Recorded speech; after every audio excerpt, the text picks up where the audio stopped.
What's going on, everybody? You know what time it is. It's time for the I'm Just Saying podcast. Why are you making fun of me right now? Just trying to You're not. What? Nobody.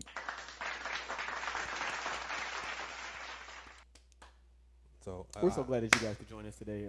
We have something really special. I've been holding off on watching this all week. Yep. Like the moment I found out about it, like I've been losing my mind, Yep. like trying my best not to. You got to But react to it.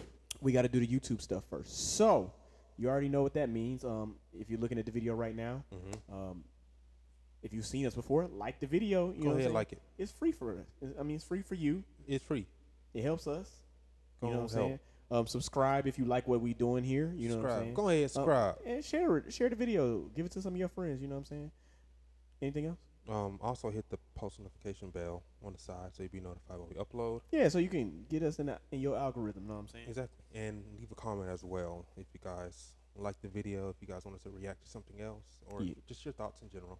You know who I like? There's a YouTuber. His name's Grand Line Review. Of course you would. No. What he says is when you press the notification bell, our content will be injected straight into your YouTube feed. I love that because I think he's gonna say something about drugs.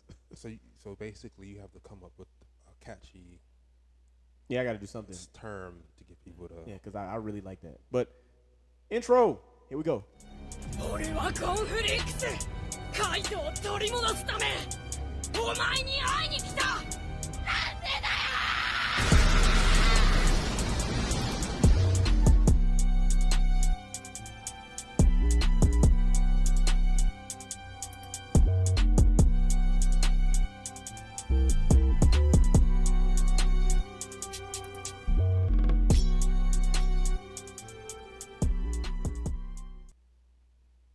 Yo, we back. Yeah, that's a great intro. It is a great intro. So let's get this out the way, okay? Uh-huh. I know there's talk around the YouTube space about this new fan made Dragon Ball, Hold on. animation. Not just the YouTube space, okay? The anime space, Anime, okay? Like it's been So- talked about. Going fresh into it, what is your initial hypothesis or thoughts about what this could actually be? Well, I think that it's somebody's really, really, really, really, really hard worked child. Like they put time and effort into this. I've seen like baby clips of like the animation. I have to like go real fast so I don't spoil it. But like just from the little bits of what I've seen, it's like it looks like it's somebody else's take on what Dragon Ball could be. And I'm interested. I'm here for it. They probably started it. I would wager. I don't know. So we'll probably do some more research on the person.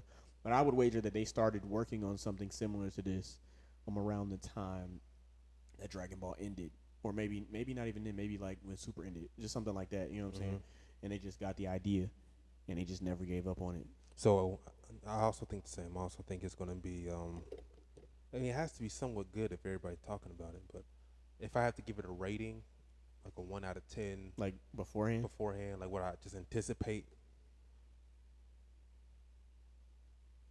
I'll say like a 7, 6. I think that's kind of high. Like, I'm trying not to anticipate anything at all. Because I don't want to be, like, stuck in a space of I need to see this, otherwise it's not good. Or, you know what I mean? So what would you, fresh out the shower, butt naked, no baby oil, what are you giving it? I'm sorry, what? How is that? Come on. Yeah.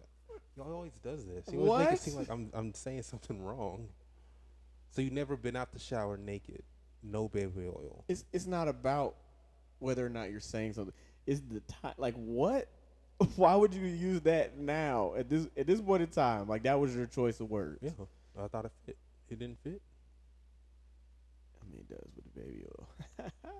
All right. Anyway, you want to watch it? You want to? What do you mean by that?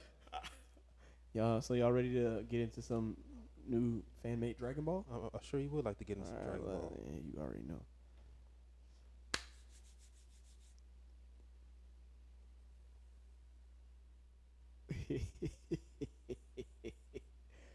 I think I'm pretty funny.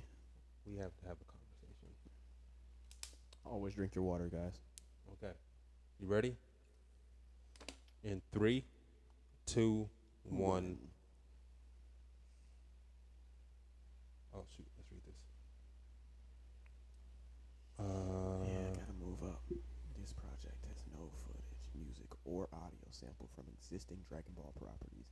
Everything was built from the ground up, and we are proud of what we've made together. Every person involved in the creation of this short film has participated out of the sheer love of animation and their enthusiasm for Dragon Ball Z. There was no budget, and this is not monetized in any way.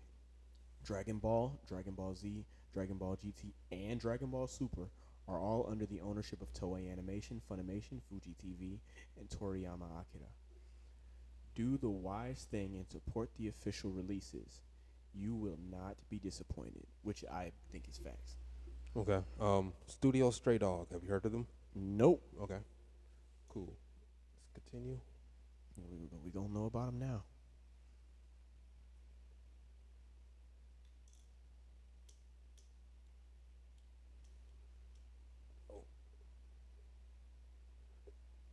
Okay. To every child Mm-hmm. who believed that they could train in 100 times the Earth's gravity, That was me. and to every artist who taped Dragon Ball Z and paused it to draw their favorite heroes, this is dedicated to you. Is that you? What grade were you in? Like elementary school? Oh my gosh. I remember before we finish this, I remember when I was a kid, like just knowing that Dragon Ball existed, Mm-hmm. but never having actually been able to watch like full episodes and Right. like hunting for it to try to find it. Mm-hmm. That was like You knew somebody was good at drawing if they can get the Super Saiyan hair down pat without looking at it. without looking at it, Yeah. and have it not be too big for the head. Oh, there's A more. lifetime of appreciating the craft of manga, animation, and storytelling has led to making this film.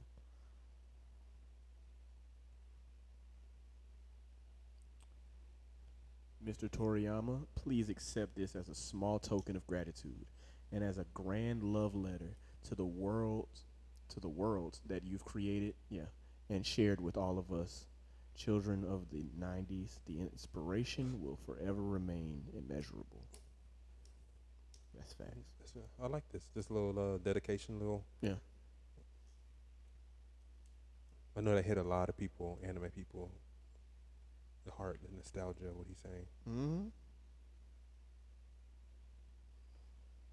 So I guess that's the guy.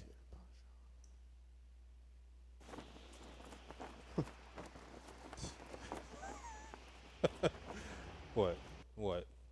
You already starting. Too late? It just started. It just came on. There's nothing. Go. Just press Okay. play.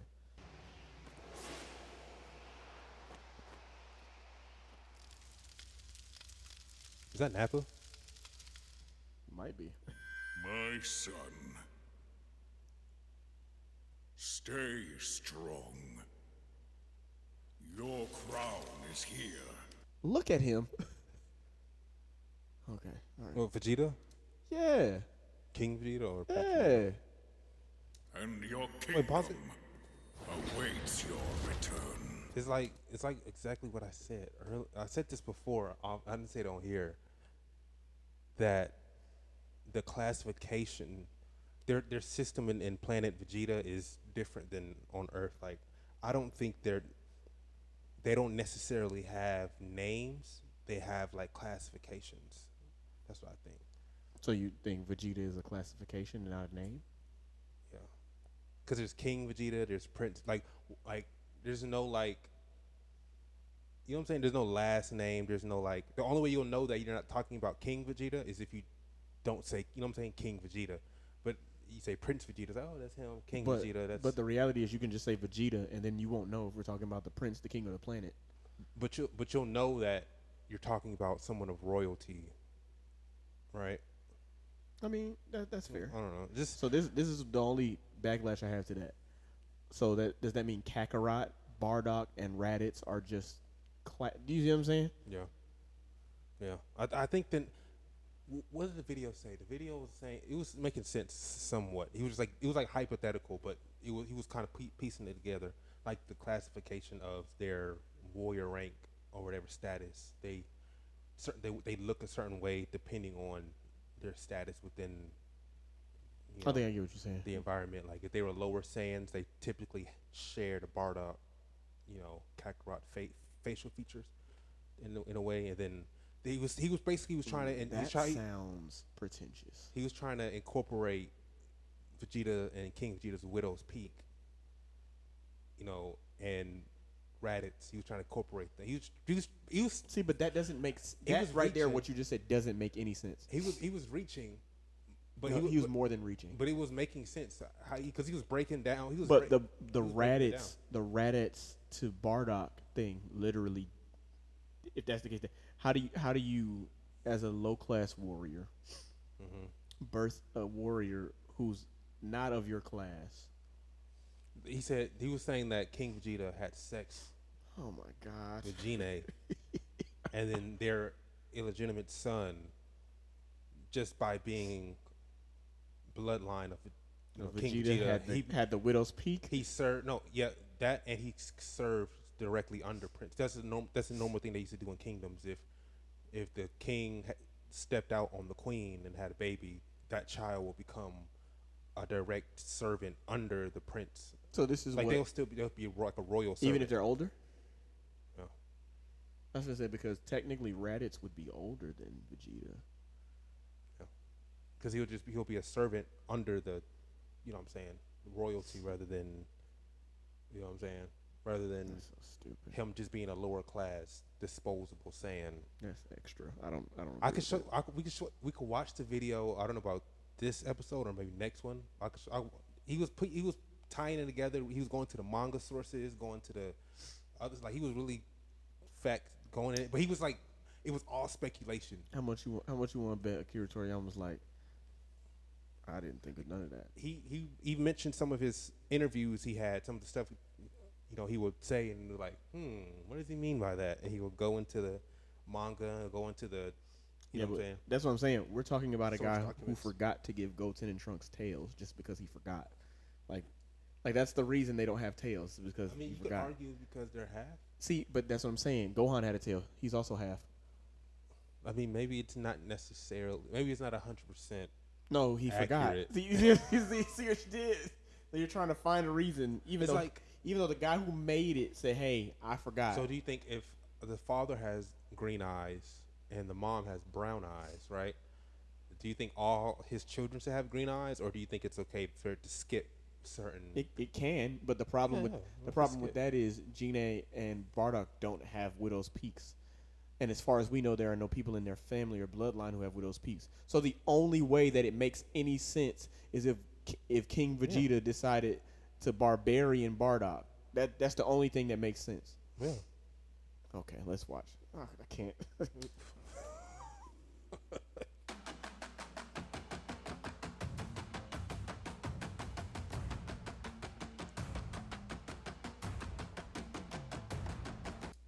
Who's that?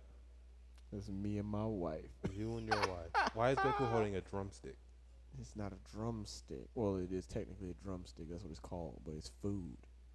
Okay. Do you know what other anime character would pose with that in their hand? I don't know. Mugiwara no Ruffy. Let's continue. Okay.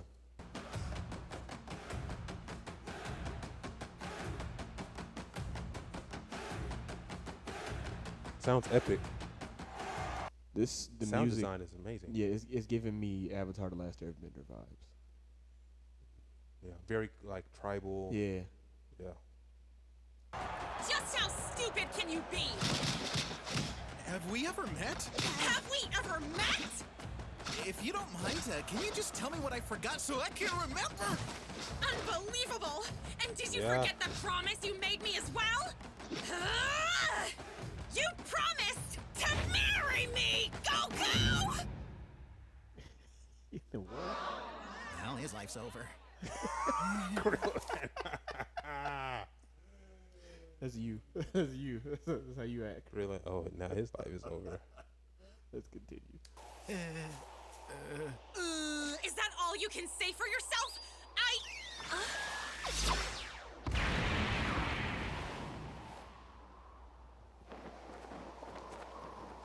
Who is that man?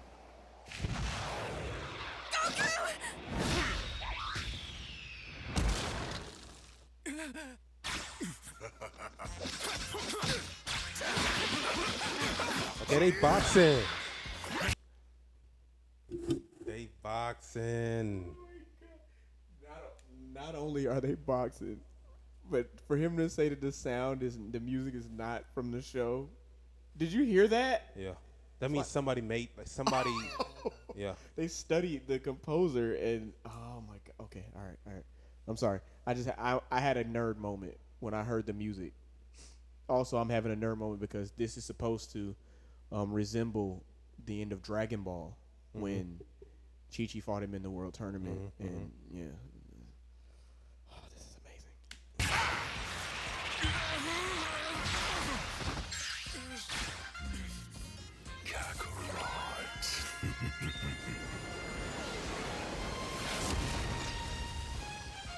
Yeah, this animation is amazing, bro. Think about somebody hand drew this.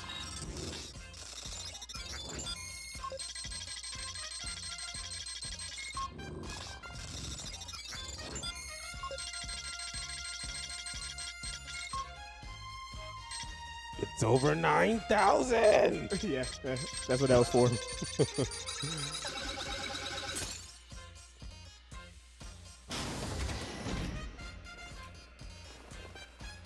Wait. The green light, the gold you fashion. It's not every day that a king leaves his throne, but for you, I make a royal exception.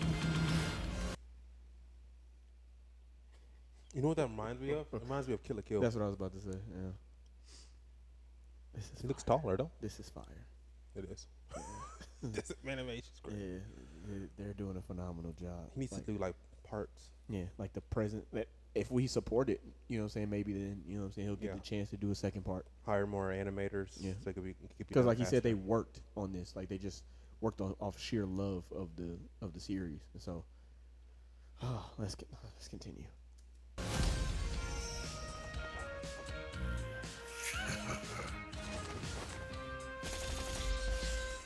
Rolling.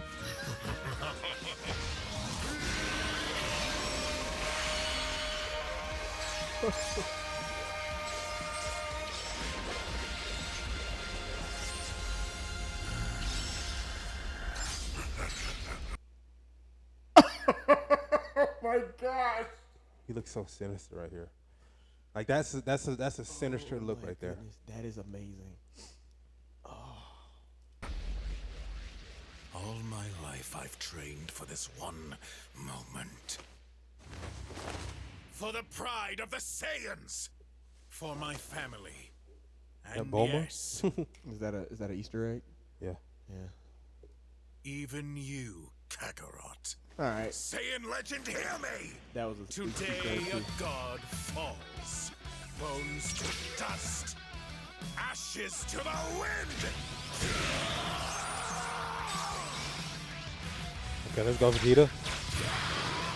Let's go Vegeta.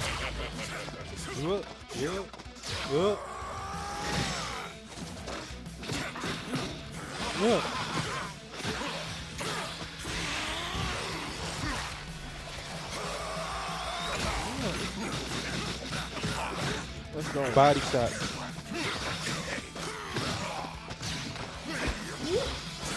Let's go. Oh. 2H. Oh. Mortal Kombat? Okay, he got back into it.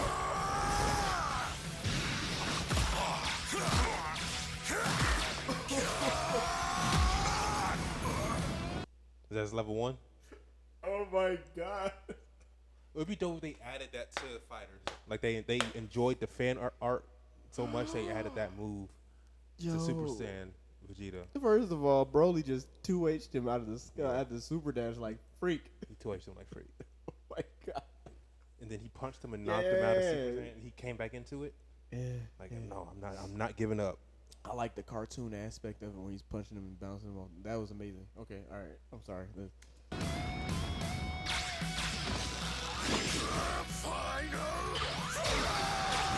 Oh.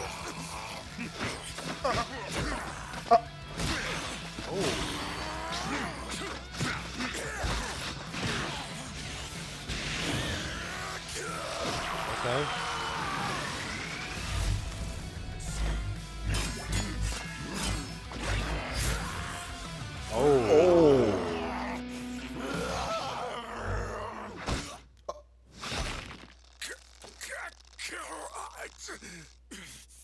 Come on, Goku. Come on. Oh, no.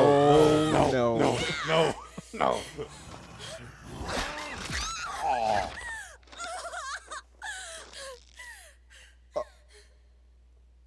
He's about to simulate first transformation.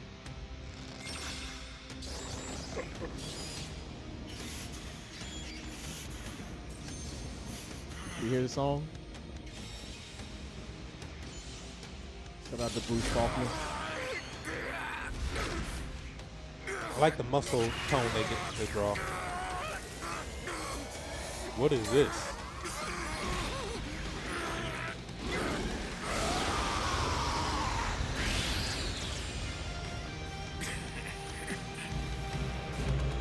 Let's go. It looked like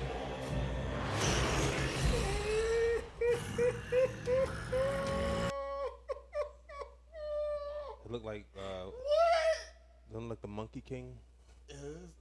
Oh my god! What is that? So you saying you would want that transformation? I'd be okay with it. Okay. That was crazy. Oh my god, that was crazy. Okay, so what are you thinking? You thinking like that? It would be dope if we do get a part 2, because I don't, looking at how much time is left, I don't know if they'll have time to like explain that. Mm-hmm. But it would be dope if we got like a series out of this. Like, what transformation is that? I'm like, what the heck? Where did he pull that energy from? Like, what the freak? Whoa. Because I feel like he's sticking more to the homage of what Goku actually, like the original concept of Goku. So I think that's pretty cool. Oh my god. It's like, what could have been if he stuck to... Bro, what's about to happen, bro? What he about to do, bro? How you say it? Sun Wukong? Sun Wukong. Yeah. Actually, the game is coming out soon, so... Oh, I can't wait. I'm going to play the freak out that game. Yeah, so... All right, let's get it.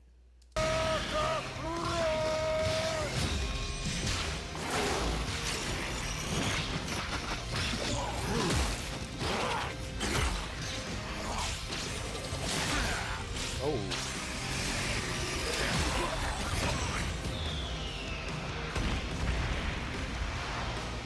Okay. Okay, there you go. Now, Kakarot! Oh, whoa.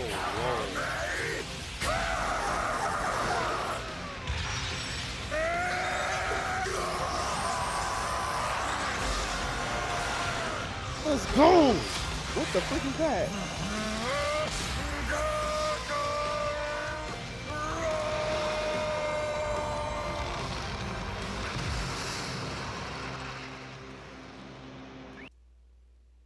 What? Oh my god. What if they actually did that? It's sometime in the anime, they both did a Kamehameha like that. I think the Earth would be ripped in half, and the villain wouldn't have a chance. It doesn't matter what his power is; like, he's done. That's crazy. Somebody drew that, Yeah. and not a studio produced artist. Like, they didn't have the backing of $10 million to get this done. Mm-hmm. They're working off love and adrenaline. Like, that's cool.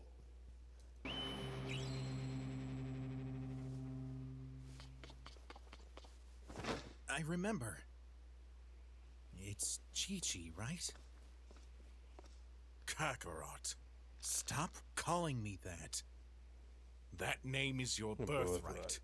For you, just like I, are the legacy of a proud race of golden warriors. Golden Warrior. We are the keepers of the primal light.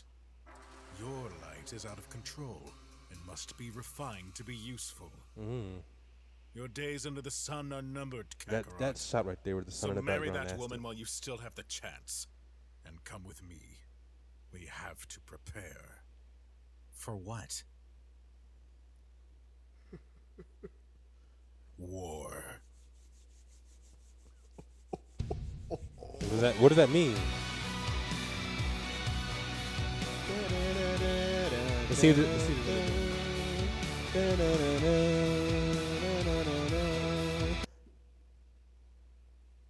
Okay, they got a little something else. That's Broly on the thing, yeah. This feels like Star Wars.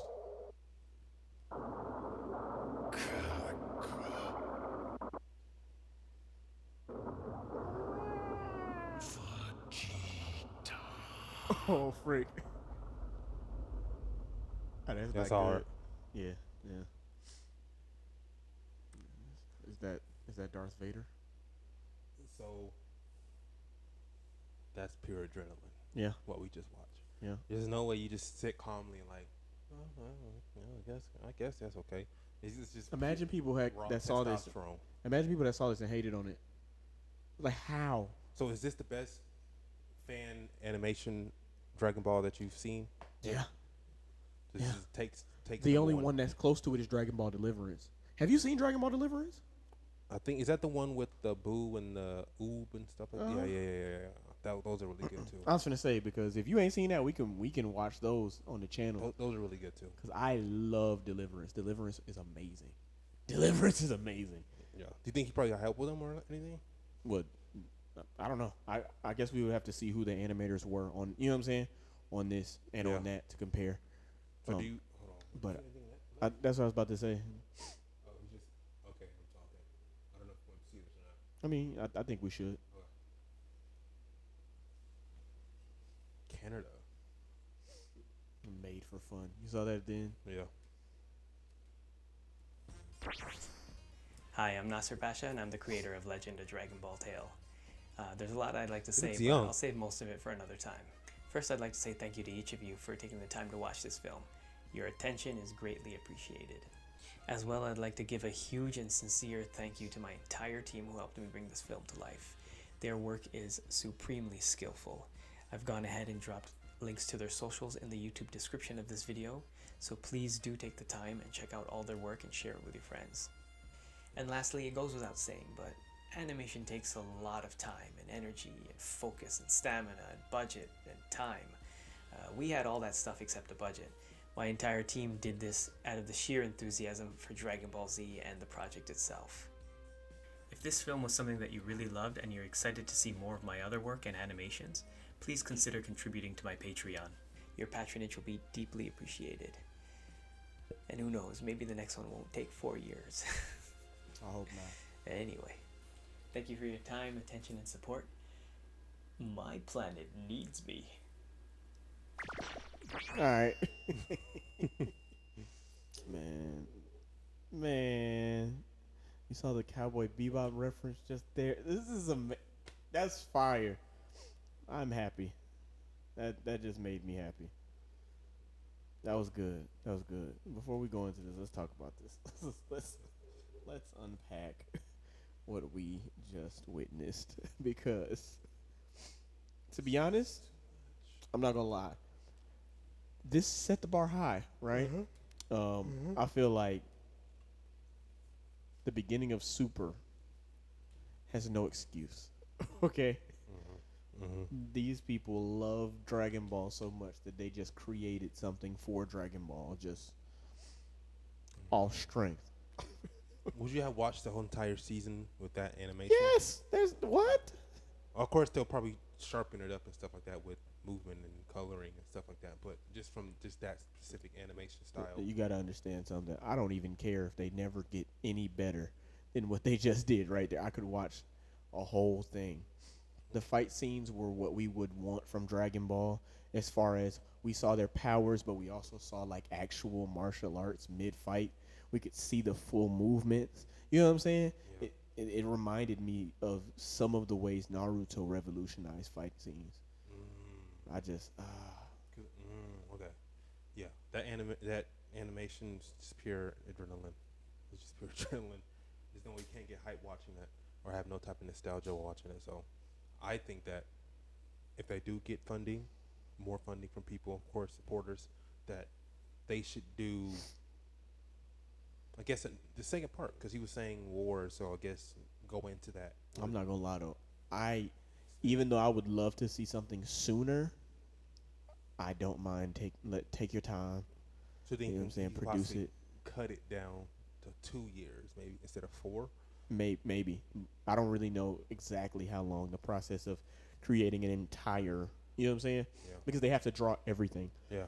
It's not just like, oh, the characters have to move in a space that we've made up. It's we have to draw the space, we have to draw the characters, we have to draw the motion, we have to do all of those things and put them in a seamless progression so that you don't feel like right here is bad animation. You know what I'm saying?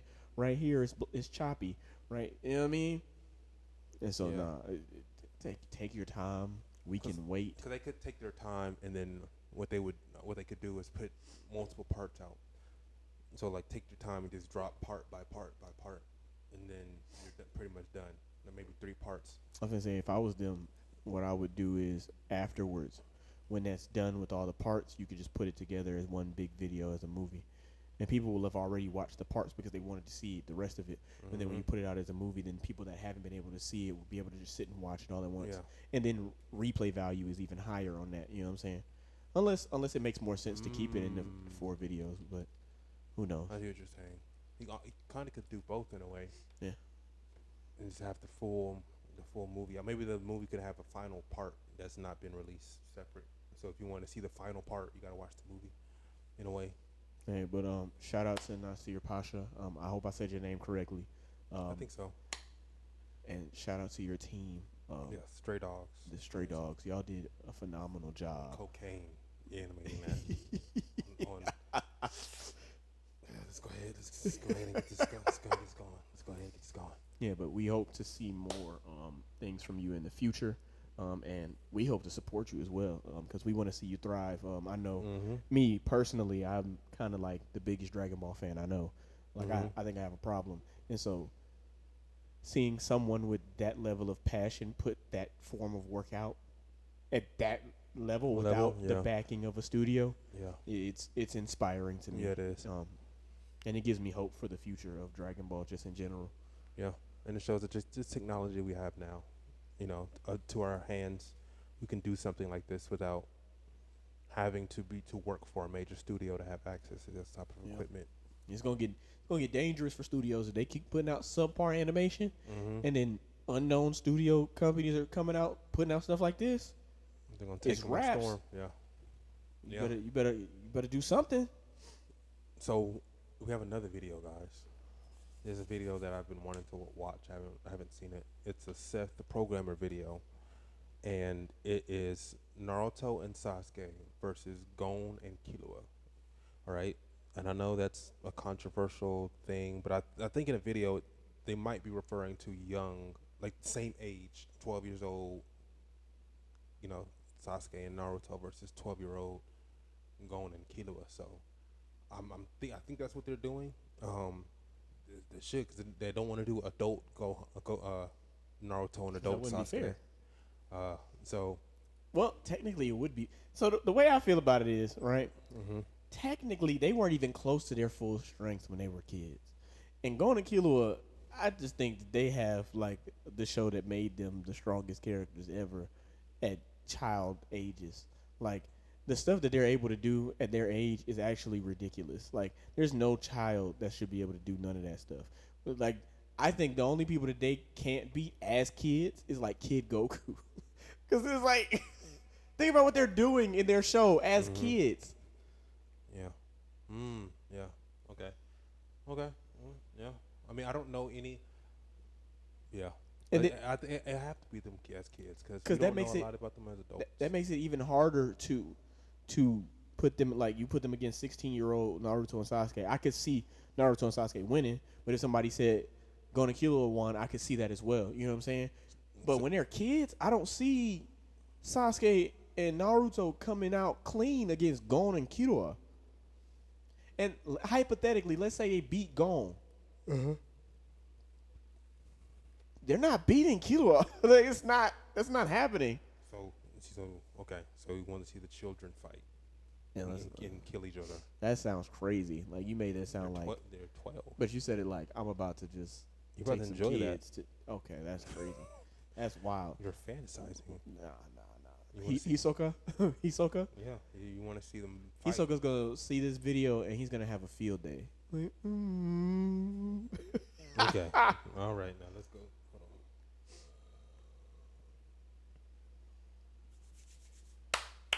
on. All right, Seth the Programmer, Naruto and Sasuke versus Gon and Killua. Who would win?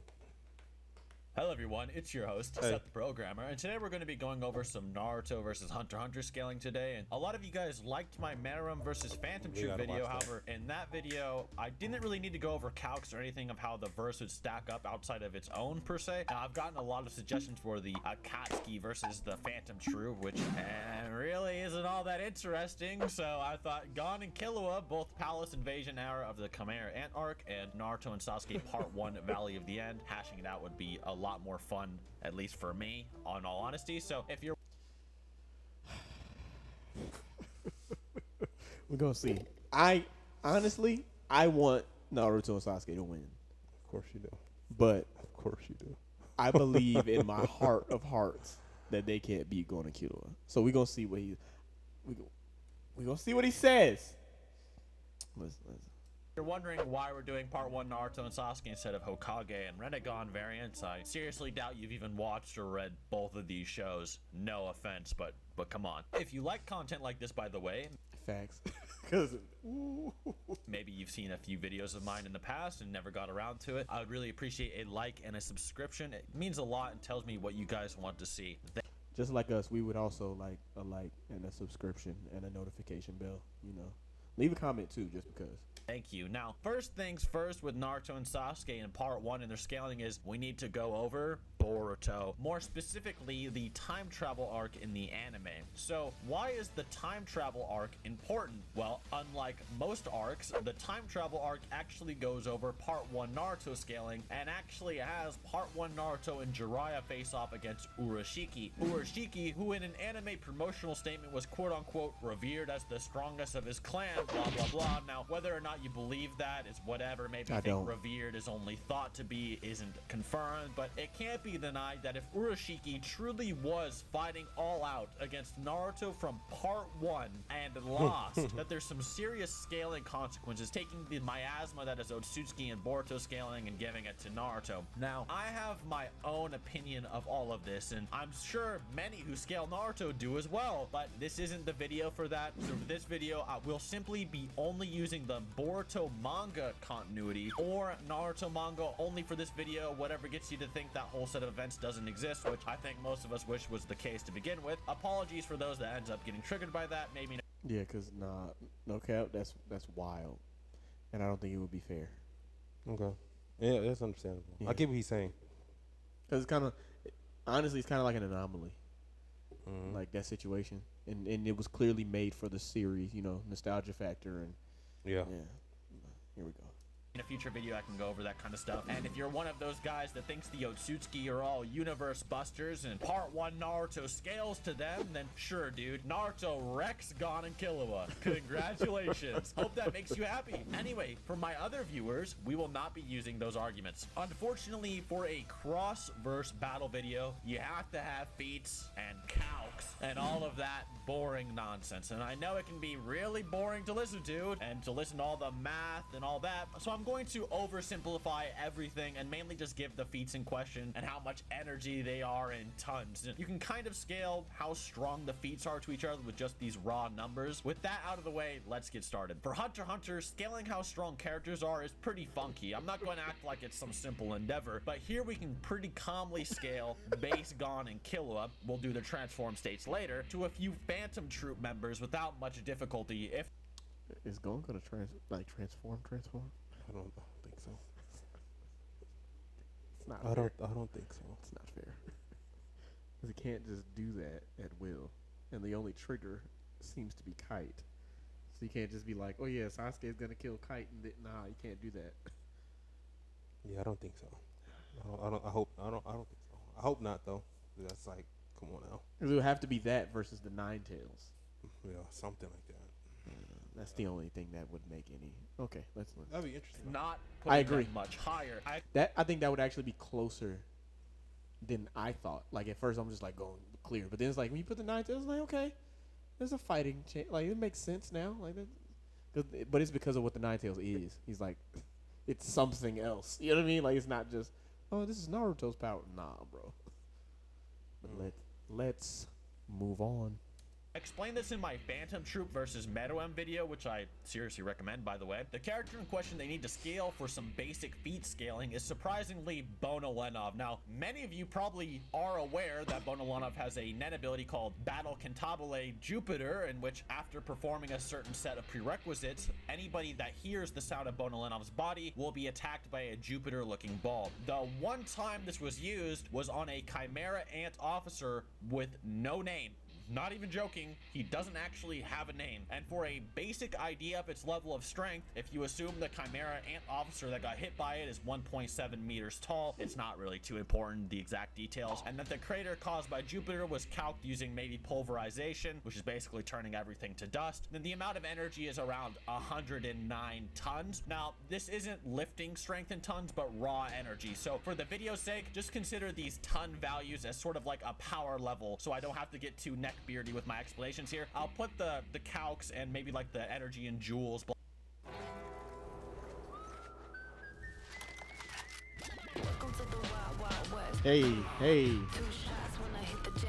Hey.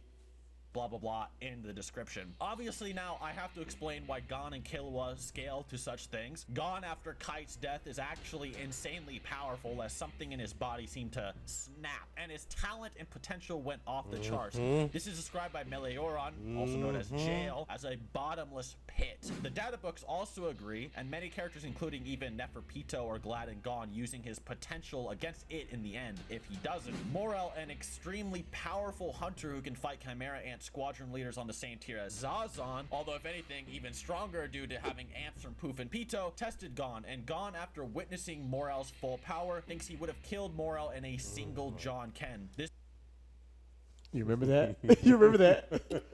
He was like, yeah, show me. He's like, I bet. Kilo was like, stop. It's okay. That face right there. That's the one. That's the face you just, it sends chills down your spine like, And I think it's because you know how innocent of a kid he was this whole time. Because he finally told him, like, let it out. Like, whatever you're feeling towards her, let it out on me and let me show me your resolve. And he just pictured You sure? everything that he's been feeling for the past months. And he was ready. His flex was That's a face of, okay, I'm ready. so intense and bloodthirsty that Morel started to sweat and instantly recruited him. Morel, as I said earlier, can fight amped squadron leaders even while nerfed, yet Gon scared him to that extreme. Even Neferpito, upon seeing this potential in Gon, was pretty compliant in his demands and said his fangs might even reach the king. Even after Pito saved Komugi, it wanted to heal itself fully before even engaging him, prior to learning of his final Getsuga Tensho power-up, although it is stated that Pito could decapitate and kill Gon even with just one arm. Gon, even when suppressed and not nearly as powered up as he was versus Morel and Neferpito, was so strong that Chimera Ant officers like Bat, Hollow, and Snake jumping him and attacking him continuously couldn't even damage him, and ultimately they all got fodderized. Gon actually went so far as to punch Hollow across the entire country in one punch, one-shotted Bat by swinging a tree like a baseball bat, and tied up Snake like a shoelace around a tree. These are the same level level of ants that Bonolenov used Jupiter on getting handled like nothing. The worst part of Jupiter is that it doesn't even pulverize the nameless Chimera ant officer it actually hit, whose body is almost fully intact on panel, whereas characters like Killua can blitz and rip off Chimera ant officer Ramit's head before he can even realize what's happening with just his bare hands. So is it fair to say Gon and Killua, who can do all of this casually, Gon in particular being suppressed, scale to Bonolenov's Jupiter? Yes, absolutely. And I think most people would agree. It also makes sense because Gon and Killua are training and preparing themselves for Neferpito, the strongest adversary they have ever encountered, as stated in the manga volume descriptions, even stronger than Hisoka and Illumi, let alone random Chimera ant officers that no one cares about. All in all, Killua ripping off Ramit's head is more impressive than Jupiter killing an officer. And we know that Gon in full rage actually scales to Killua's level of power using the data books, both being around level 4 combatants in Nen. Now whether... Wait. Did he say what I think that... Does that mean what I think it means? Wait, go back. Yeah. Go back. Because I know you're thinking what I'm thinking, too. Jupiter killing an officer. And we know that Gon in full rage actually scales to Killua's level of power using the data books, both...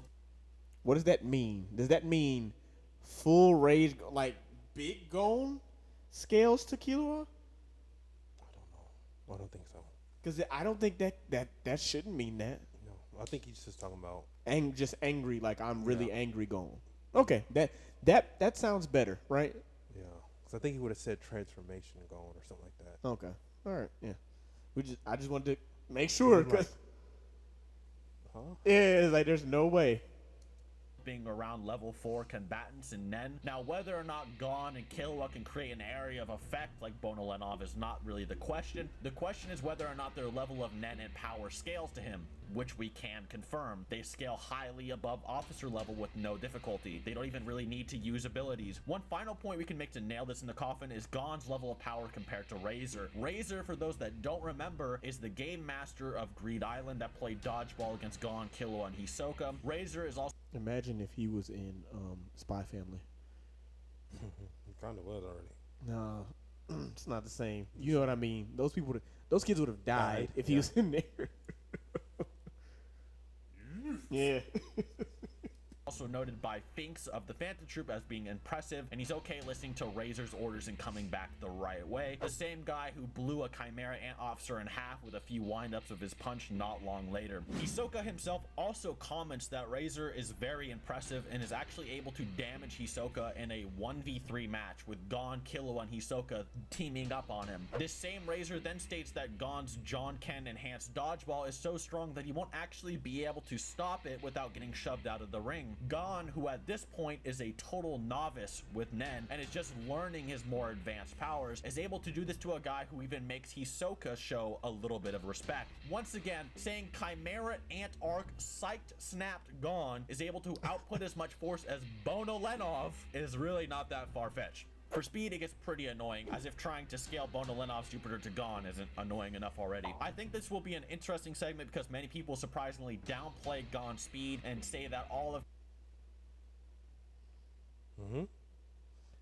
I never thought of him as being like a fast character. Guess what studio did your favorite anime? Before you, I've defended this studio to you specifically. You know, my wife. Killua was... I've defended this studio to you specifically. Okay. Guess what studio it was? Stray Dogs. It was Madhouse. Yeah. You like Madhouse? I told you that they were amazing, and you laughed at me. Laughed you out the room. That they did your favorite series. Yeah, just look at that image. Killua had her on her knees. You know, we need like an editor guy so that we could look in them, and then they put the glasses over us and play the Grand Theft Auto music. Okay. That's what we need right there. All right. feats don't actually scale or translate to something Gon can do, thinking Gon is the Ooga Booga Punch Punch and Killua is the lightning fast Zip Zap. This is not exactly true. Even in the Hunter exams, one of the ways Togashi presents Gon as uniquely powerful and gifted is by his speed impressing everyone around him and him darting around somewhat like a gag character. But that is a little bit off topic. For Gon, he is a training partner of Killua. I just want you to know that even if that was actually the show, you wouldn't be able to hear his footsteps. And that's the first thing I thought about when I seen his foot. It was like, oh, you can't hear it. Like, it's that's such a good choice.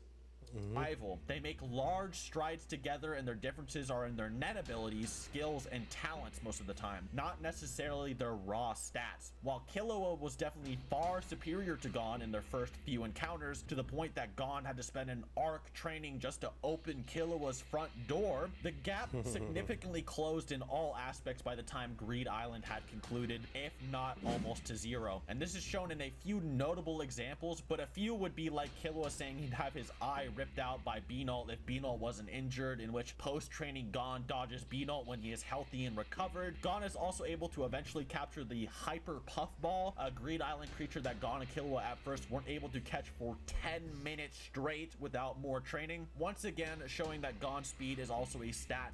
Those fits are my favorite fits in the whole series. Those fits go hard. Yeah. Yeah. I love Togashi's art style.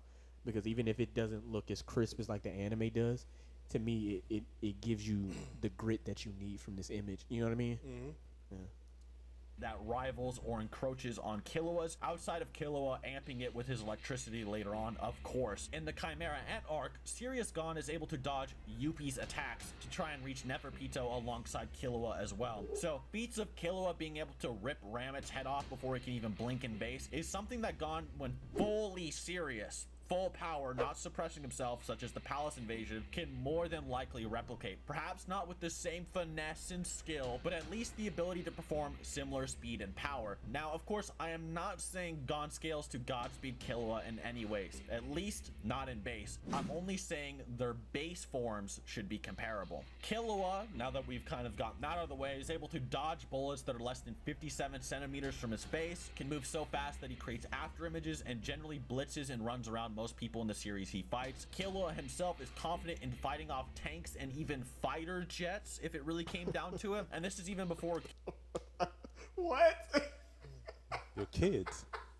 What are you talking about? This is the point that I was trying to make, man. It's like the stuff that Togashi had them doing is like Kishimoto was not doing that with them. He was like, we just gonna make them ninjas. But Togashi was like, oh nah. We can't just do that, huh? Ninja, what's that? Nah. Killua has been tortured his whole life. He a real assassin. It's like that. Killua plays the dart game to learn his Hurricane Swift Thunder reaction ability. Fighter jets being able to reach speeds of Mach 6, and their missiles also reaching a few Mach as well. It not only supports the idea that Killua has reaction speeds more than likely capable of fighting these things, but it also supports the idea that his Thunderbolt Nen ability, being an electricity charged attack, probably functions and moves similar in speed to an actual Thunderbolt. It can be argued that it easily has the energy requirements needed based on the scaling already outlined in this video alone, as What's this? I literally just seen this. I literally just came from his art. How did I pause here? I literally just came from his art. Is that he funny? He's actually he's crazy. He's OP. He's actually crazy. Yeah. He's actually crazy as freak. I'm like, he just keeps like he doesn't get tired. Like he just keeps going. He literally would not have lost if he didn't fight Luffy. Like, just think about that. Like, so if he didn't fight Luffy here, and he was to fight other warlords, it depends on who, because obviously you know this, but they don't know this yet. But hockey exists, right? And so as soon as you leave there and go to the planet, like the regular planet, you just run into like Doflamingo. It's gonna be a hard day. So you don't think he could beat Doflamingo? No, Okay. no, I don't. Okay. And not because Doflamingo is just insanely more powerful than him. Like, I think that if he had the same level of of understanding with hockey as Doflamingo, he would be able to fight Doflamingo. Because But, he's like dang near immortal.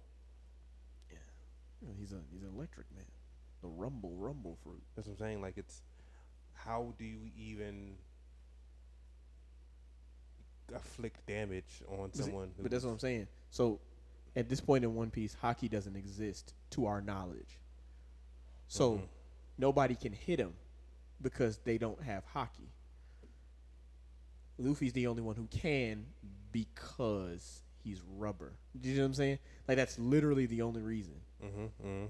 But when you get into a world of hockey, people who have devil fruit, Logia type devil fruits, now all of a sudden they're getting punched in the face and they're bleeding and they're like, "The heck is this?" It's kind of the same thing with Crocodile. Crocodile is a Logia type. You can't hit him, but you got water on your hand, so now it works. Like, yeah. But you'll see. You'll get it. Because technically, I didn't realize this until my second, like, watching it again. Luffy doesn't really always feel the punches and things that are inflicted to him. Yeah, it makes sense. Like, and he says that he's like, they hit him. That doesn't really hurt. But then later you'll start to see it. This is when you'll notice it, because then that way it lets you know hockey is being used. When he's like, "What is that? I'm being hurt for real. Like, what is that?" You see what I'm saying? I think that Oda did a really good job of that. Like, he made it so that you kind of understood it without understanding. Okay, so it's kind of like Jujutsu Kaisen with cursed energy. Yeah. When he fought the guy with the long hair. Very Forgot his similar. name. And he hit him. He was like, "Oh, I'm not supposed to get hurt." And then, like, oh, his cursed energy attacked my soul, and now he's like, "Oh, I'm bleeding now." And he's like, "How is he?" Yeah, something He's like that. using cursed energy in a certain way. Okay, makes sense. But he's insane. Yeah. When I saw him, like, the heck. Yeah. And it's like most characters couldn't beat him. You know what I mean? Yeah. Like, the heck.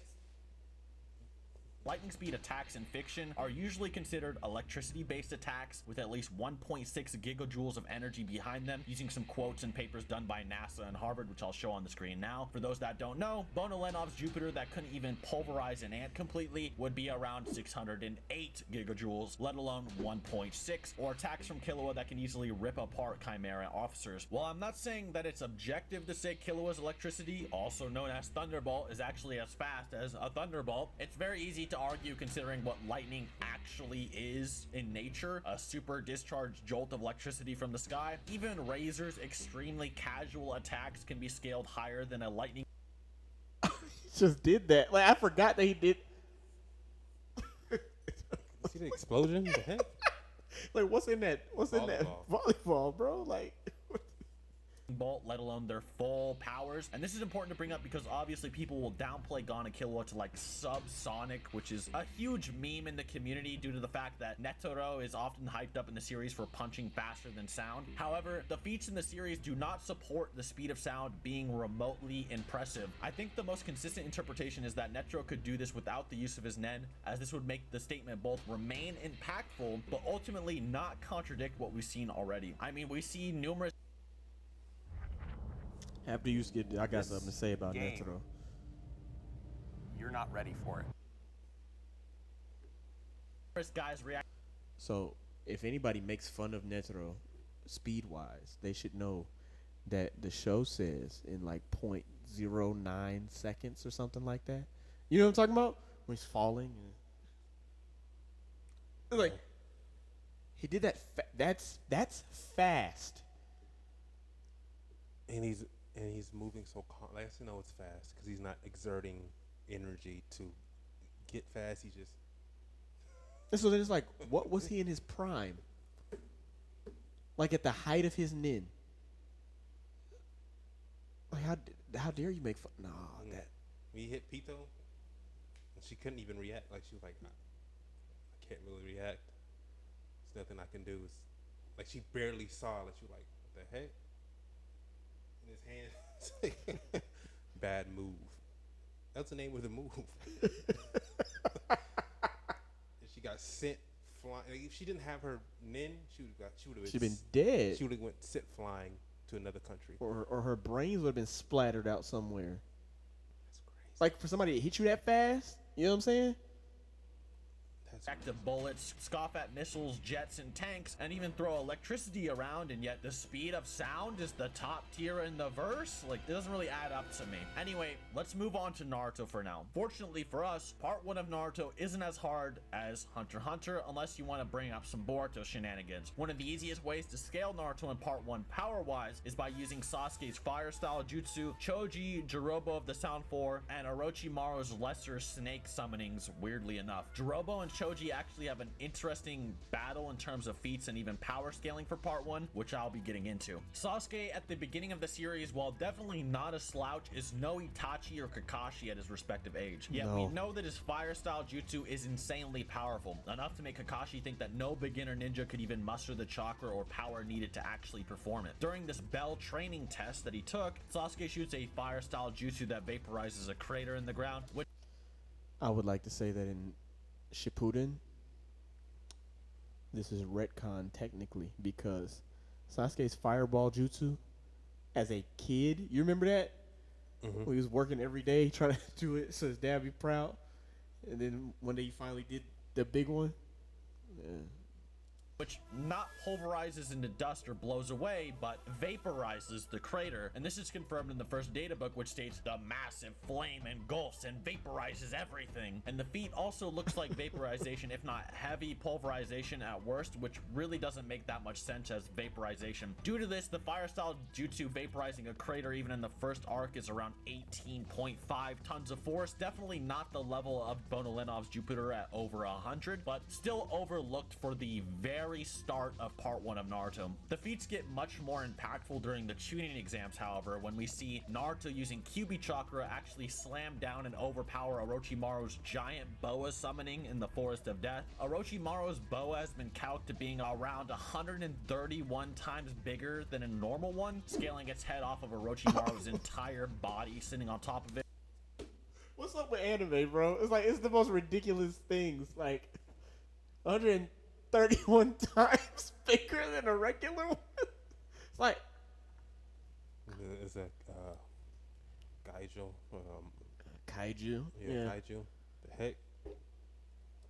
With the cube of that being 2.27 million times, and if the bite of a boa is around 8 meters per second on videos of them attacking, like eating rats and so forth in quick succession, and this Orochimaru snake moved at a remotely similar speed, and Naruto blocked all of its energy from moving forward after striking at Sasuke, then this would be around the 3,822 ton range. And the feat is weird because it's kind of hard to put its full body weight into the calc, or say that the snake moves as fast as a normal boa considering its mass and wind resistance and blah blah blah. However, I would argue, if anything, it's actually much faster than a normal boa, as we've seen these same giant snakes actually catch Naruto, and saving Sasuke was considered a quick in the moment thing, where the giant boa was shown as almost a blur in the anime. Even at the beginning of the series, Naruto was blitzing thugs in the land of ways before they could even register he was there, and in which normal young adults are able to process things in roughly 1/75th of a second, couldn't process Naruto's movement or presence of his entire body in front of them. Not only that, he created a substitute of Inari, who he saved, and also saved his mother, bringing him behind the two before they could even process he was there as well. and that's what I was talking about. You was talking about Naruto started and he's doing things. I don't know what you're talking about. All right.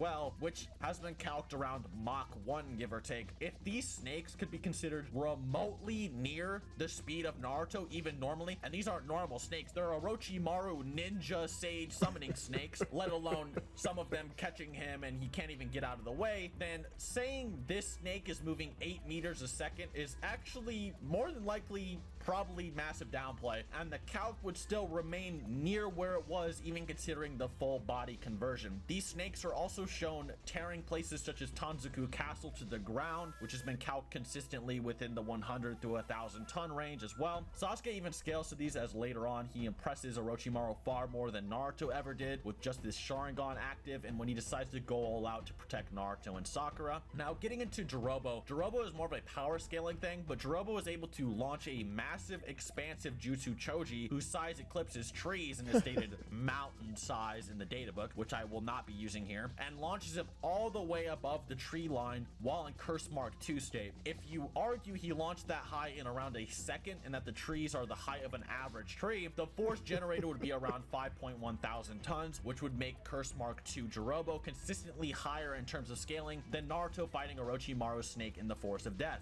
Adds up to me. And this is good as well, as Jirobo, while considered the physically strongest, is actually considered the weakest member of the Sound Four, despite the fact he can easily generate around the 5,000 tons of force mark, no difficulty. So he's the weakest. Huh? So he's the weakest. Yeah. Okay.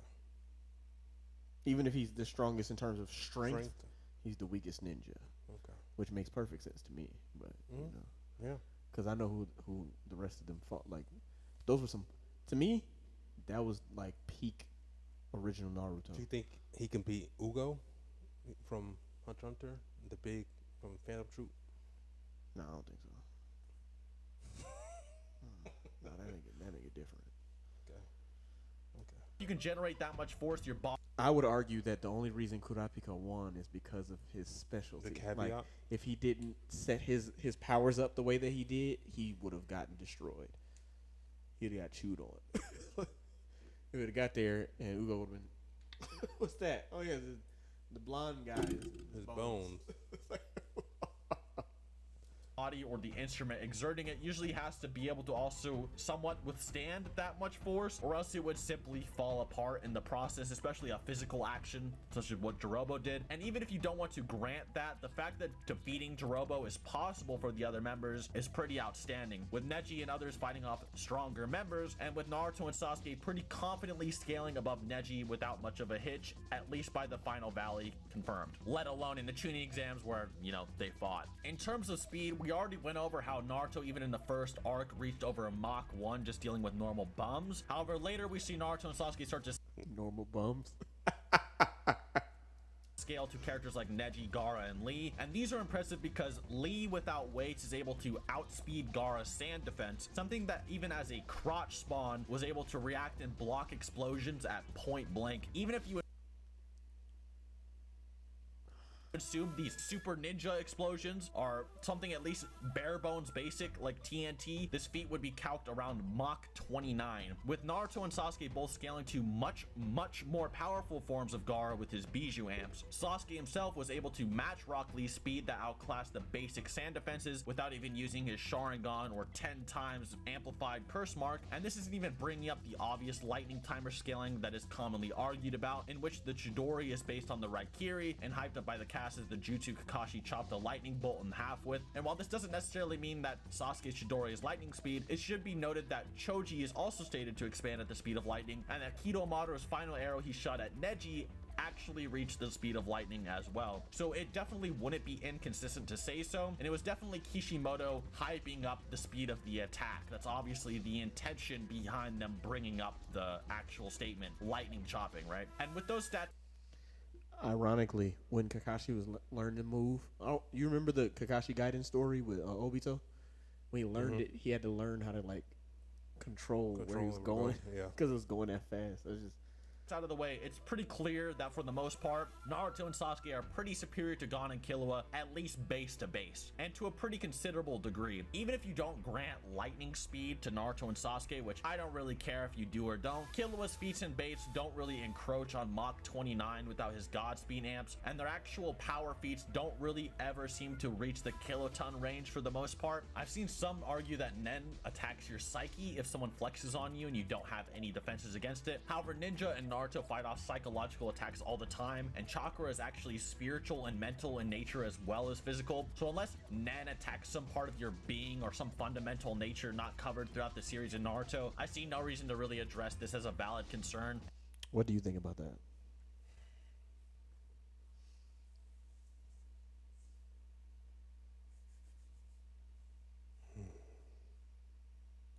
tough because I'm trying. Yeah. I'm trying not to be biased here. And he did do the research. He made a very valid point. And I think it's funny because I came into this thinking there's no way. Like, I'm not gonna lie. I was like, there's no way. I'm just trying to think, like,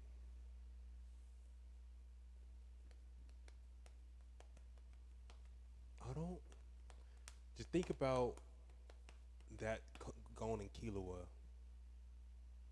you know, like upset Gon and, you know, And serious Killua. like, yeah, when he has his form fighting Curse mark Sasuke and in Naruto. Because who was Killua fighting? technically he fought UP, but then he backed off as soon as he lost his powers. Like, as soon as he ran out of. Mm-hmm. But I'm mad. I just did this to show his power. so is he? So can Sasuke beat Yuppie? That's a good question. I don't think so. I mean, he's gonna make a believer out of me. Like, it's like the way that he's describing this. I don't think so. I don't think so. Let's continue. But I don't think so. Let us continue embarking. There's on no this. way that Sasuke's beating. And it seems kind of like a no limits fallacy to say it just works on anybody. We also see later on that hunters get taken out and beat by chimera ants that don't even have Nen when they themselves do. And Hunter x Hunter, sometimes raw strength is enough to overcome a Nen difference. Go figure. It's not some infinite and unstoppable force if you yourself don't have it, nor is it ever hyped up or portrayed to be that way. It's more so explained that someone with Nen is like an adult and someone without it is like a child. Gon and Killua also aren't really known to use Nen in this form anyway, as it's mainly only shown used by Illumi and by Hisoka when he flexed on Gon and Killua to not join the Heaven's Arena tournament without Nen because they'd get annihilated. But what about Godspeed and Gon's This is Webflow. Meet the design tool from the future. The most powerful visual. Now he's going there. I don't. adult I see what form? he's saying, but I don't agree fully with what he just said. What you mean? With using that certain type of nin on people who don't have it, and like it, basically saying it doesn't.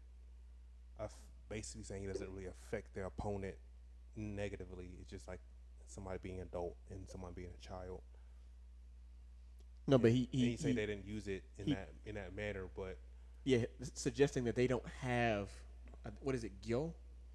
That wasn't Gil. I can't remember what it was called, but I think you get the point. Mm-hmm. Essentially, the Conqueror's Haki of Nin. But I was thinking about the training with Bisky when she was explaining, what do you have to do when you're fighting a Nin fighter?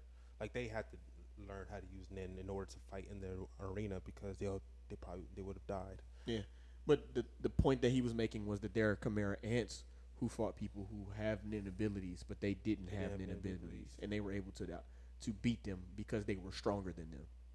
Yeah, because it's almost like a caveat to like. And that's like, why was that an intentional thing because they're non-human, or was it something where it's like he didn't translate that past that arc of the tower, because it's I was explained if you can get your whole body destroyed if you don't have Nin and someone just touches, you know what I'm saying? If you don't sense, he's using 80% of his Nin in his right hand, let me use 80 for defense and 20, right? You know what I'm saying? You have to just figure it out that's the whole issue of them trying to figure out how to distribute Nin throughout their body so they don't take maximum damage, or even, because you say if you don't have it, your whole arm would just destroy. So I'm like, yeah. Does that play a part still? I mean, but essentially, I guess the point that he's trying to make is that even with that, the ninja in Naruto use chakra in the same way, right? Like fighting someone who has chakra versus fighting someone who doesn't. Like if I punch you with a chakra punch, it's gonna be in your chest, and in the same way, chakra would make you durable in ways, you know what I'm saying, that other people wouldn't be. So I guess it's suggestive of the fact that even if they have this form of Nin, me being stronger than you can still make it so that I win. Yeah, like brute strength. like animalistic strength. Yeah, like I'm just clearly like you're fighting a bear. I'm pretty sure if a bear hits you, you're gonna feel that. Yeah, no matter what you have. I'm pretty sure you're gonna feel that. So okay, I see what you're saying, but still, I still don't quite agree with it either, but I'm Yeah. interested to see where he's going. I'm just if he says Naruto and Sasuke, well, I'm just gonna say I was right the whole time, and I'm just gonna go with it. I don't even care. I'll be like, I knew it. I had faith in my boys. That's what I'm gonna say. because he's like trying to equate that both of them are similar, like exactly similar, but they're still I think they still have distinct differences between Nin and Chakra. But that's kind of why he touched on that when he said that Nin doesn't affect you spiritually in the same way that chakra does, and that's what he was comparing the Conqueror's Haki of Nin to, let's say, Genjutsu. Mm-hmm. So like even if they could use it, ninja have to fight off things similar to that on a regular basis. Yeah, I don't even think it's psychological with Nin. So what do you think that? Like form I of Nin see what you is? mean by psychological, like it's in the brain. Because that's the only reason they didn't go forward is because they felt the nin and then decided not to. Like mentally, And they decided also not their to. physical bodies would have reacted to that. It's not just I'm scared, I want to go. It's like if I continue to press, Oh no, I agree. my heart would, you know what I'm saying? I would have died trying just to make it there. You know, so it's beyond just.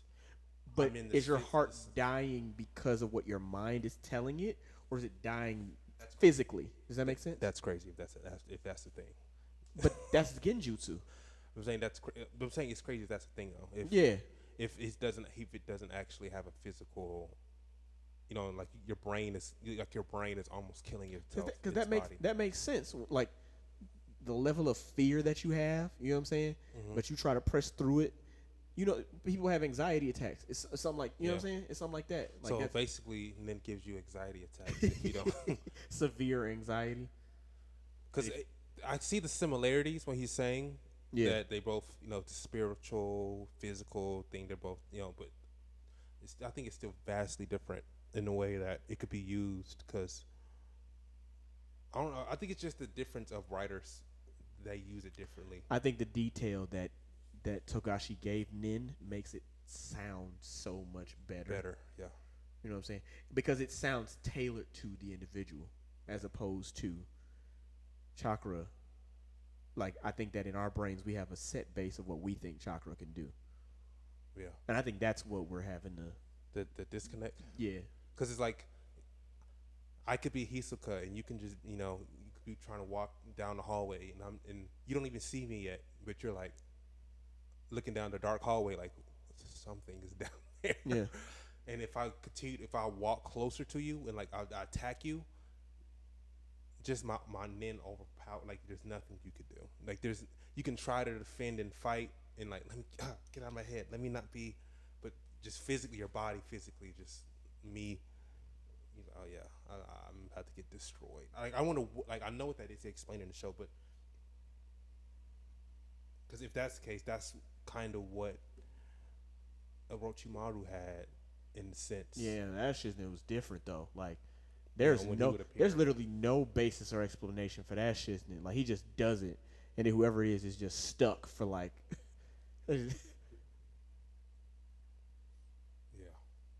Yeah. I see what he's getting at. He's trying to. I think he's trying to separate them. Yeah. But there's also a lot of similarities and also differences that could give one or the other an advantage as far as fighting. Like, you know, he's basically trying to even the ground to where they can actually throw blows at each other and they both equally feel the punch rather than you have nin. So then now it's like, okay, so who would feel it more? Yeah. Based on a flat surface. If trying to do a Rasengan, it has to hit my nin first before it hits my physical body type thing. And maybe he's trying to equate the two where like he has chakra too, so his chakra would just go through the nin and hit your skin, so it's skin to skin contact. I think that's what he's trying to do. I think he's trying to equate the two so where they have an equal. That's kind of what's it called. What's that channel that does the fighting stuff? Death Battle. Yeah, with Death Battle tried to. They reach more than Seth. Seth is like, okay, I see what you're saying. He's equating to. He's giving benefit of the doubt. You know, Seth often debunks Death Battle. Yeah. And then, but Death Battle. Yeah, nah. just yeah. Sometimes that battle just he lifted the moon. It's like, so since he lifted the moon, nobody can possibly take a punch from a person that lifted the moon. So the winner is like, yeah. So the winner is he doesn't account mental state, fighting techniques, anything to where it's like you have to hit him first. You know what I'm saying? Like, I understand he might be strong enough to hit and punch Goku, but you have to hit him first. You have to be fast enough to hit a UI Goku and render him immobile to win. But then they'll say, oh, Thor destroyed the universe with a pinky, and it's like in 0.2 seconds, judging by the size of the the expanding universe. That means he's ultimately stronger. Let's continue.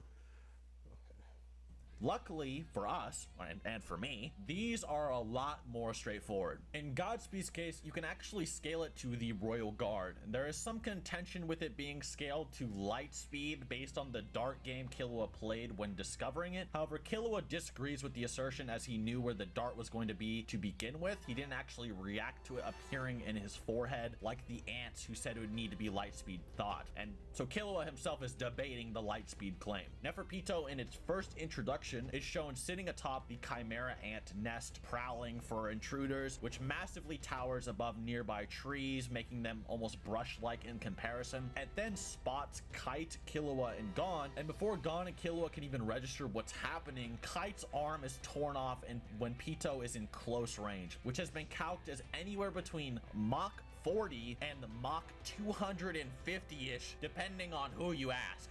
And this is an ultra casual Pitou. A more serious Pitou, an example, was directly stated to be using exactly double the force it did to leap after the king in danger than it did to leap at Kite and the others, putting its speed probably more in the Mach 80 through 500 range. And while I still think Killua being lightning speed is very fair to say, even with downplay, he should be in Neferpitou's range, if not superior, as he was blitzing Yuppie like nothing, who couldn't even see him move, and even was that a Poof, UI more moment? Evolved ant than Yuppie at the time, because Yuppie was still learning his net abilities, stated his full body probably couldn't keep up with Killua's Godspeed. Killua's Godspeed is also stated in the Shueisha Jump Remix character guide as being beyond the limitations of normal speed, and is generally considered a top speed in the entire verse, possibly only being stopped by the unnatural Rose Meruem, Adult Gon, and Netero's Guanyin Bodhisattva. Although Netero is very debatable, we also know that Adult Gon scales to Godspeed and Pitou, as obviously Gon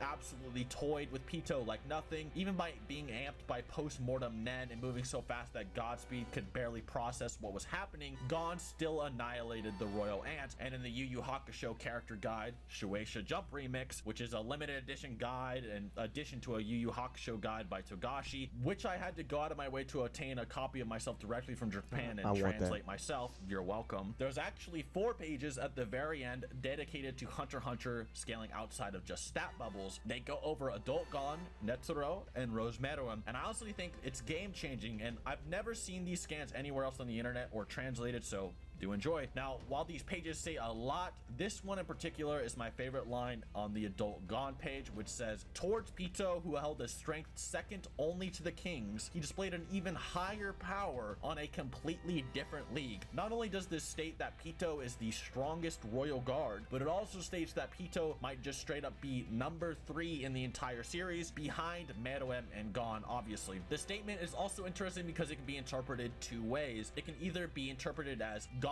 was in a completely different league than Pitou, which is obvious, or that Gon displayed power in a completely different league than Meruem and Pitou altogether. I'd personally say that Gon was probably superior to base Meruem, at least in terms of raw power. However, but not that other nigga. Not the one when he comes back in the light and it just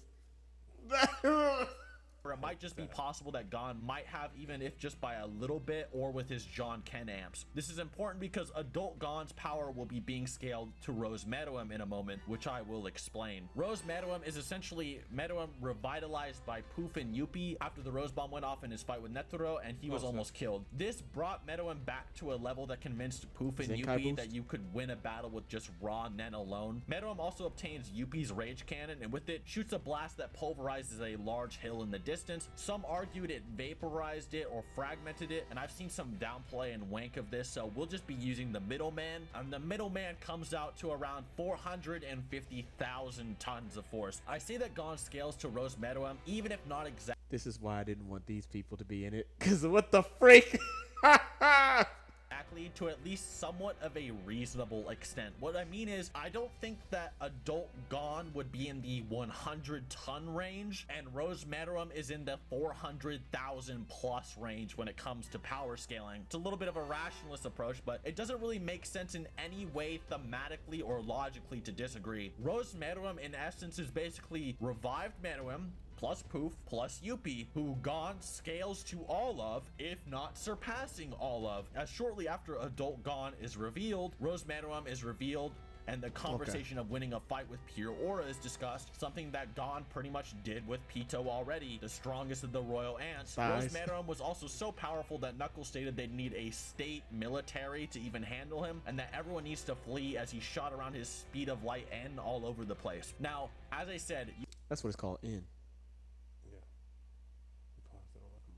If you're a college student like me, especially, you need Grammarly in your life. Grammarly is a digital writing assistant. you can say Rose Meruem absolutely obliterates adult Gon. That's perfectly fine. I'm just saying adult Gon is definitely not infinitesimally smaller than Rose Meruem in any form. That being said though, adult Gon would more than likely ragdoll base Naruto and Sasuke if you are charitable in your interpretations. With Godspeed, I agree. Killua a bit more debatable, as Killua isn't really shown actually scaling power-wise to any full power royals, only more so scaling with speed. With Yuppie stating even without Nen abilities he was easily over 10 times stronger than Godspeed, although if you want to use a similar argument we use for adult Gon just on a far lesser scale, it might be logical that Killua is probably not infinitesimally weaker to the royals either, but he certainly gets stomped pretty easily by them. And now that we've done that, what about Naruto? I'm sorry. I don't know what you can say to make me believe anything other than what I already thought. But you feel better now? He's trying. You feel better now? I don't know what he's about to say right now. Naruto and Sasuke's full abilities. As we know with Naruto and Sasuke, they have a one-tailed QB Chakra Cloak, the Cursed Seal of Heaven level 2, Gamabunta summoning, Naruto Rage Amps, and Naruto's full power which is displayed against Gaara. Naruto is a character with insane amounts of chakra. It's so vast that Neji didn't think anybody had a chakra as large as Kid Naruto's until he met an Akatsuki member named Kisame in Shippuden. It can be argued that Naruto isn't ridiculously overpowered all the time because he doesn't actually know how to use his chakra all too well. This would also explain why Naruto, when he takes Haku's lessons of becoming truly powerful when you're protecting those close to you, was able to suddenly tango with transformed Gaara, a beyond Jonin level Jinchuriki that can manifest his entire tailed beast that Naruto fought alongside Gamabunta. Yet later on, Naruto can barely summon a small toad in the Sannin showdown, or how enraged Naruto is able to take down Haku, a Kekkei Genkai user that Zabuza claimed that Kakashi couldn't even take down, and Zabuza having fought Kakashi himself and arguably having defeated him. That's why I said Naruto started here, because like just the nuance of that. Like we didn't even know what that stuff was at the time, but Naruto and Sasuke have to fight it. Like it's just like what? Yeah, that's true. And Sakura's just there because she doesn't have fighting techniques. She was useless. She wasn't really useless. She was the source of understanding chakra control. In their first encounter, Haku was also later on reanimated and can block attacks from both Might Guy and Rock Lee at the same time while nerfed, and could still blitz War Art Kakashi using his lightning blade. Might Guy being stated to be a match for anyone in the Akatsuki in the data books, who would soon save Kakashi from Ten Tails Madara with a linear amp from his gates, and Kakashi, who in the past had already fought and reacted both Kakuzu and Pain, yet couldn't see Haku's Ice Mirror blitz despite training to use his Sharingan in unison with his lightning blade so they could perceive every moment perfectly, alongside minor movement precognition, and to simply not mess up his timing the way he did against Rock Jonin in the Great Ninja War, blah blah blah. Yet here's Naruto not only dodging attacks and blitz attempts from a stronger Haku's Ice Mirror, but straight up one-shotting him without almost any problems or jutsu. The only problem I could see with that is that Haku might get amped when Zabuza is in danger, as he suggested Naruto protecting people amps him, but otherwise it's a serious feat for Naruto regardless. Now I've seen when you first saw that, the one-hand jutsu. It's crazy. It's like, because we'd never seen it before. It was early in the series, so we had barely seen this. So he. Oh. Seen some people try to scale base Sasuke to Haku and use it to downplay Haku. However, obviously we know from Zabuza that Haku was not actually going all out versus Sasuke and Naruto in base. However, he does state that there is absolutely no way for him to defeat Naruto when Naruto is enraged. So it does still scale, and Zabuza himself also confirms that Naruto is beyond anything he thinks Kakashi can muster. So it is thematically consistent. Gamabunta himself is good scaling for Naruto's arsenal because not only did he fight the One Tails, but he actually also pinned down the Nine Tails in the past as well with Minato. Gamabunta is a rival of Manda, the Sage Snake, and was able to damage him and fight against him alongside Jiraiya. Manda is a summoning creature that, when around, Kabuto is scared for Orochimaru's life due to not having any jutsu, meaning Kabuto himself isn't confident in fighting Manda either. Jiraiya at this point is at 30% power, with him and Orochimaru somewhat fighting back and forth, with Jiraiya being stated as an equal to Orochimaru when they're at full power, and Orochimaru being the person who is confident in fighting the third Hokage, the strongest Kage alive at the time, and has seen all of the villages and has spies everywhere throughout them, meaning with his summonings and his own power, he is confident in taking on a person who scales above the fourth Raikage, who scales above perfect Jinchuriki Killer B at this point. So even if Manda and Gamabunta are possibly weaker than the Sannin when they're at full power, scaling to 30% is still pretty insane for the. I just want to point out that it's amazing that Hiruzen was the strongest of the Kage, and being that age. Imagine him fighting, him fighting him. Like people don't I think people forget about him because of all of the amazing things we hear about the other Hokage, but Hiruzen is kind of nasty. Like he's kind of nice. Yeah. Them. We've also seen Gamabunta fight off Nagato summoning and survive attacks from Tendo Pain, although with serious damage, and this kind of validates his fight against the One Tails, in which while the One Tails wasn't at full power, it probably still was almost around Bijou level, if not already there, and their mere battle and clashes was like natural disasters that would change the entire landscape if it didn't stop. The Bijou obviously have insane feats, which even when downplayed to only being able to vaporize mountains or large portions of land, can easily reach the 4.3 billion tons range with some of the lowest interpretations. It should also be noted that the Akatsuki that Kakashi scales to pretty well are all designed to be able to take down Jinchuriki, some of which can transform into full Bijou, including Yugito, who Kakazu fought. So the fact that Naruto, while enraged and QB amped, might scale to Kakashi is insane, which makes sense considering Yeah. Guy and Yeah, that is that's wild. Meets wet defense.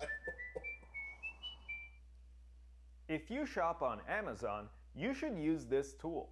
It's a browser extension that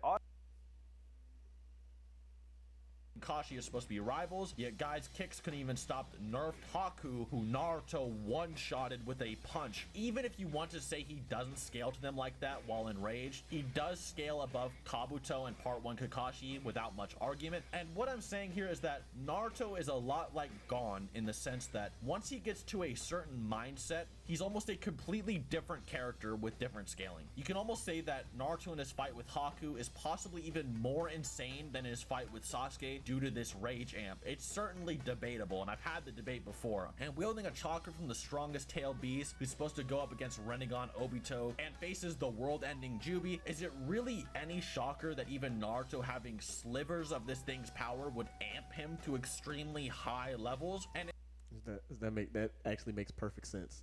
That made perfect sense what you just said. in terms of speed, Naruto is able to catch Haku, who can move between his ice mirrors at the speed of light when going all out, and is stronger and faster than Kakashi, who can catch and chop lightning bolts with his running speed, and Raikiri even when drained of chakra as a teenager. Naruto also gets a Curse Mark II kind of like amp with his one-tailed cloak, and can blitz people who scale to lightning more than likely many times over. So in terms of speed, Naruto should confidently scale to lightning at bare minimum, even being a little strict, if not many times over. And you'll notice that I keep saying Naruto and not Sasuke, and that's because unlike Naruto, Sasuke has never really shown having these insane rage and friendship amps like Naruto has, and Naruto might have not actually have been drawing on some of the powers he used in the past against Sasuke. It's a little bit more in the air. But if you want to put Sasuke on Naruto's level, that is fine too. In conclusion, summoning Gamabunta, Naruto speed, Nine Tails chakra, and possibly insane power scaling is way too much for Hunter x Hunter for now. And like I said, I'm not saying that Gamabunta is Bijou level. I'm just saying scaling to 30% Jiraiya and Orochimaru, who are are probably stronger than perfect Jinchuriki is kind of already enough needed to scale them even remotely to Bijou. And even if you said they're 1,000 times weaker than Bijou, 100,000 times, it's still above Adult Gon's and Rosmerum's scaling, who we were already charitable with for Adult Gon anyway. I think thematically speaking, if they are in the same universe, Adult Gon would be way, way, way stronger than Naruto at this point, as he's supposed to pretty much rival the Madara of Hunter x Hunter, whereas Naruto is just kind of competing with like super strong Jonin, if that makes sense. But I think the Narutoverse panders more to power scaling and feats than Hunter x Hunter does, unfortunately, so it's kind of hard to give them the win here. Anyways, guys, I hope you enjoyed. I put a lot of work into this one, believe me, having to order and look up weird guides, calcs, and all that kind of nonsense, so if My boys.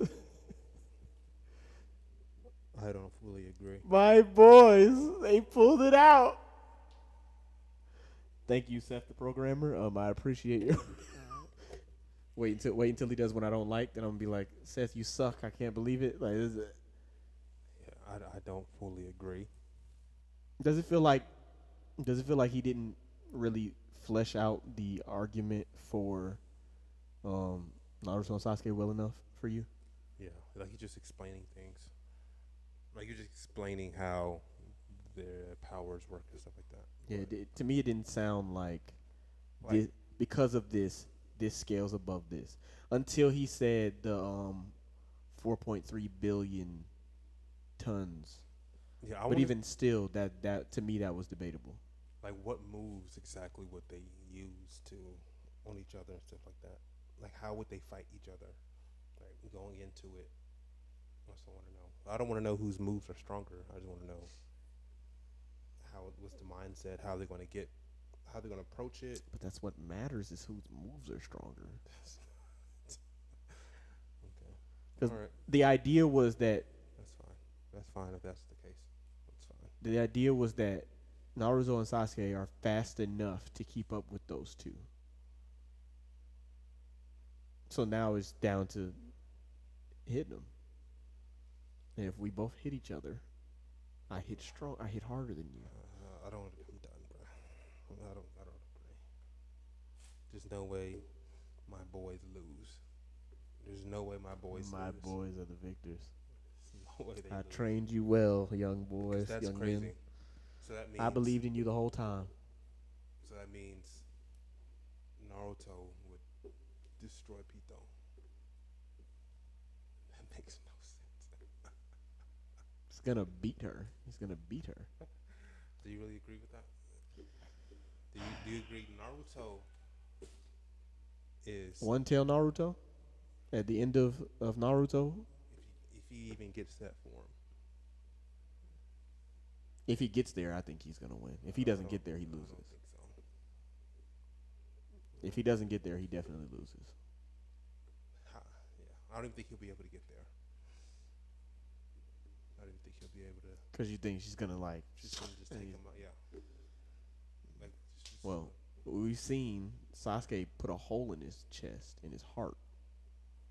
She's gonna take his head, and then like she did Kite. Then he got up. Like she did Kite, he's gonna take his head. There's no way Naruto. I would argue that Pito and Haku are similar in speeds. I